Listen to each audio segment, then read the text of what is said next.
वृंदावन में हुए एक सनातन गोस्वामी की वृद्धावस्था आ गई। हरिवंश संप्रदाय में वो थे। जब उनकी वृद्धावस्था आ गई तो अब ना वो ठीक से उठ पा रहे थे, न चल पा रहे थे, न स्नान कर पा रहे थे।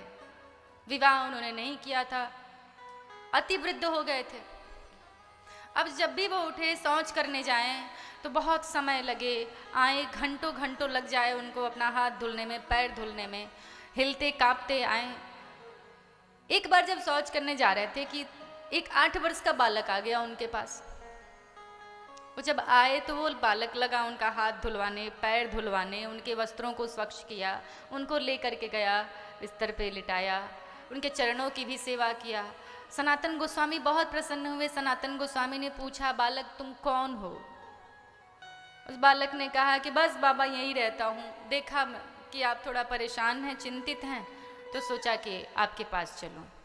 अब सनातन गोस्वामी जब भी जाते तब वो कहीं न कहीं से वो बालक आ जाता उनकी सेवा करने के लिए। एक दिन सनातन गोस्वामी शौच करने के लिए बैठे हुए थे तो उन्होंने अपनी जिह्वा को पकड़ा हुआ था। अब जब आए तो उस बालक ने हाथ वथ धुलवाया। स्वच्छ कराने के पश्चात वो बालक पूछने लगा, बाबा एक बात पूछूं? कहा पूछो। कहा एक बात बताइए, आप जब शौच करने बैठे थे तो आप अपने जिह्वा को क्यों पकड़े हुए थे?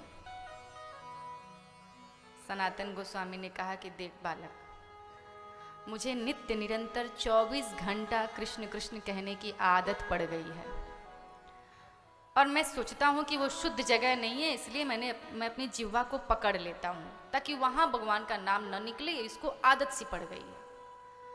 बालक ने कहा तो आप 24 घंटा भगवान का नाम क्यों लेते हैं? सनातन गोस्वामी ने कहा, अरे मूर्ख बालक, इसलिए लेता हूँ कि इस जिह्वा को 24 घंटा जब आदत पड़ी रहेगी तो मरते समय अपने आप भगवान का नाम मुख से निकल जाएगा, इसलिए लेता हूँ।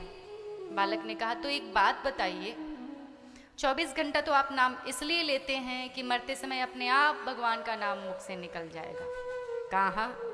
कहा जिस समय आप अपनी जीवा को पकड़ते हैं, यदि उसी समय आपका प्राण निकल गया तो? अब तो बड़े आश्चर्य में पड़ गए सनातन गोस्वामी, एकदम अवाक हो गए। इतनी बड़ी बात कहने वाला ये कोई साधारण बालक नहीं हो सकता।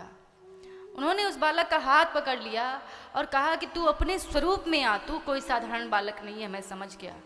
तो वेद वेदांत की इतनी बड़ी बात मुझे 1 मिनट में तू समझा दिया। तू अपने स्वरूप में आने तो मैं अपने प्राण दे दूंगा। और वो 8 वर्ष का बालक सनातन गोस्वामी के सामने चतुर्भुज स्वरूप पे प्रकट हो गया। बोलिए बांके बिहारी लाल की। भगवान को जब देखा सनातन गोस्वामी ने तो सनातन गोस्वामी बहुत रोने लगे, व्याकुल होकर के भगवान के चरणों पर गिर पड़े और भगवान से लगे कहने कि हे प्रभु, आपने मुझसे क्या अनर्थ करा दिया। इस संसार वाले क्या कहेंगे कि सनातन ने भगवान से अपनी सेवा करवाई। आप ब्रह्म हैं, संसार के मालिक हैं, जगत के सम्राट हैं, और आप मेरी सेवा आकर के किए। मेरा तो पूरा जन्म व्यर्थ हो गया। हे प्रभु, मैं तो पाप का भागी बनूंगा, नरक का भागी बनूंगा। कहाँ मुझे आपकी सेवा करनी चाहिए और आपने मेरी सेवा कर दी।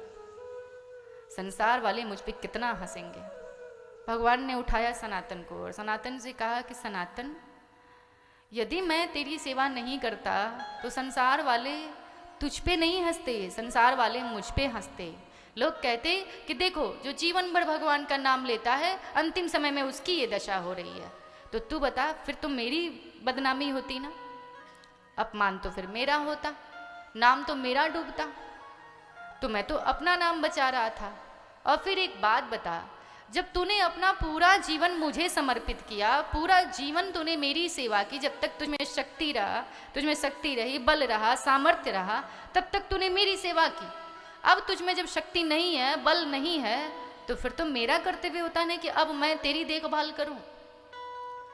तो जब तक शक्ति है, बल है, तब तक आप प्रभु को याद करते रहिए। जब शक्ति नहीं रहेगी तो अपने आप प्रभु आपको याद कर लेंगे, आपका काम बन जाएगा, क्योंकि वो परमात्मा है। वो कभी किसी का भी कुछ दिया हुआ, चाहे आप अपने द्वारा सेवा दीजिए और चाहे आप अपने द्वारा उनको धन दीजिए, चाहे अपना मन अर्पण करिए, वहां कुछ भी अर्पण करना कभी भी व्यर्थ नहीं जाता है। तो सेवा तो ये होनी चाहिए कि अगर जिसमें सामर्थ्य है, शक्ति है, और वो यदि नीचे बैठ सकता है तो उसको तो फिर सब कभी भी सोफे पे बैठ के कथा नहीं सुननी चाहिए। ये सोफे उसके लिए लगवाए गए हैं कि जो 65 या 70 वर्ष का है, जिनको नीचे बैठने में दिक्कत हो रही हो, समस्या हो रही हो, वो बैठ जाएं उस पर, जिनके घुटने में बहुत तकलीफ हो रही हो।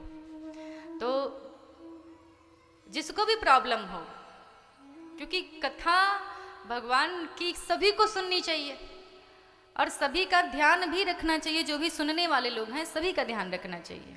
अब कोई नीचे नहीं बैठ पाएगा तो उसकी समस्या है, वो कथा भी सुनना चाहता है, नीचे नहीं भी बैठ पाएगा तो उसको ऊपर बैठने की अनुमति है, वो बैठ सकता है।